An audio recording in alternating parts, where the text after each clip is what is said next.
Okay, welcome to a fresh episode of Foodocracy Kitchens, and I'm going to tell Nimki about Sindhi food. Yeah. So normally in Foodocracy Kitchens, I speak to you about food cooked by home chefs and different communities across Mumbai. And today we're going to do Sindhi food. It's not from a home chef. It's a place called Speakeasy Kitchen.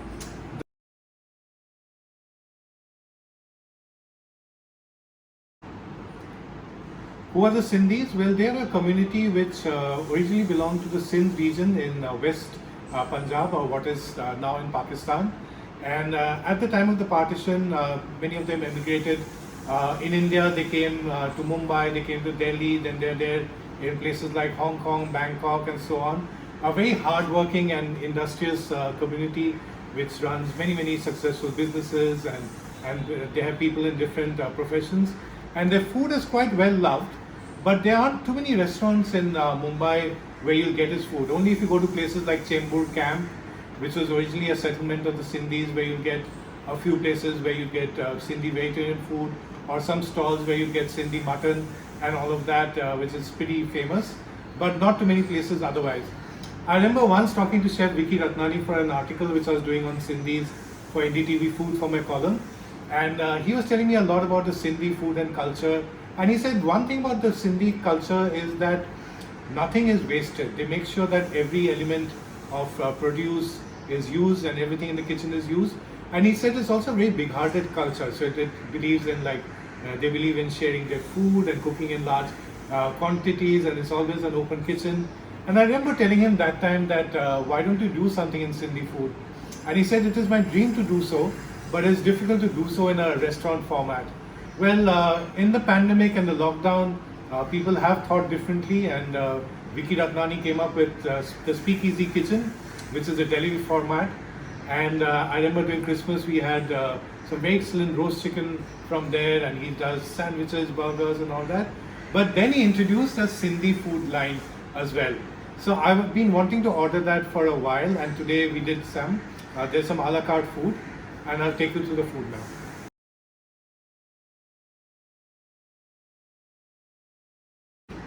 The most famous Sindhi dish is the dal pakwan, which is a sort of a Sunday brunch, and you know it's Sunday from the sound of the pressure cookers happening from the kitchens outside. I'll not call for that. Instead, I've called for the koki, which is a sort of a very thick, delicious ghee-soaked paratha, but it's crunchy and it's thick. It's full with lot of wonderful flavors and condiment. And with that, there's a dish called the sai bhaji, which is a mixture of greens, and it's got a very fresh taste to it. So it's summer right now, it's hot out there, but when you have a koki with the sai bhaji, it's giving you a very fresh feel. This is another famous Sindhi vegetarian dish, which is the aloo tuk, which is shallow fried, but the potato inside is very soft.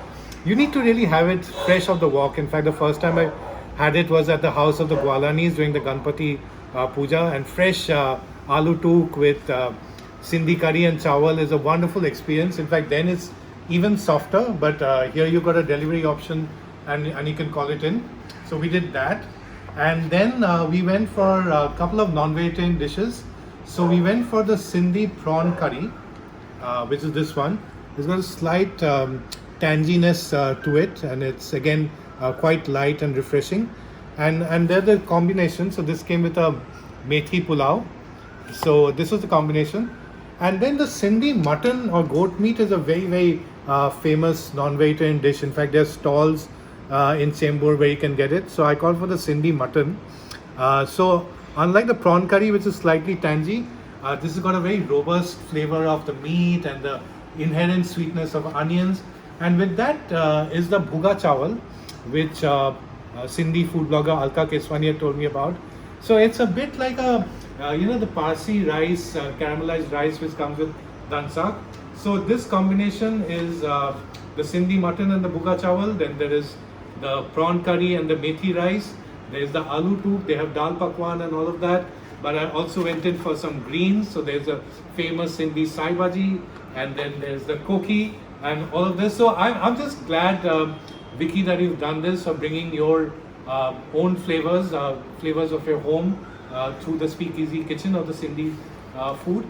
And I also think that initiatives like this of chefs and hoteliers and restaurateurs to come up with concepts where food gets delivered to us, or DIY kits and so on, is very important, because we are still in a phase where the pandemic is very much out there. So if we can stay home and yet have the sort of food which we love, thanks to these chefs and all the hard work which they're putting in, and the delivery folks and the cooks and everyone, then I think it's a really wonderful thing. So thank you, Vicky. Thanks everyone who's done this. And if you want to try out Sindhi food in Bandra or across the city because they deliver, then you can look up the Speakeasy Kitchen.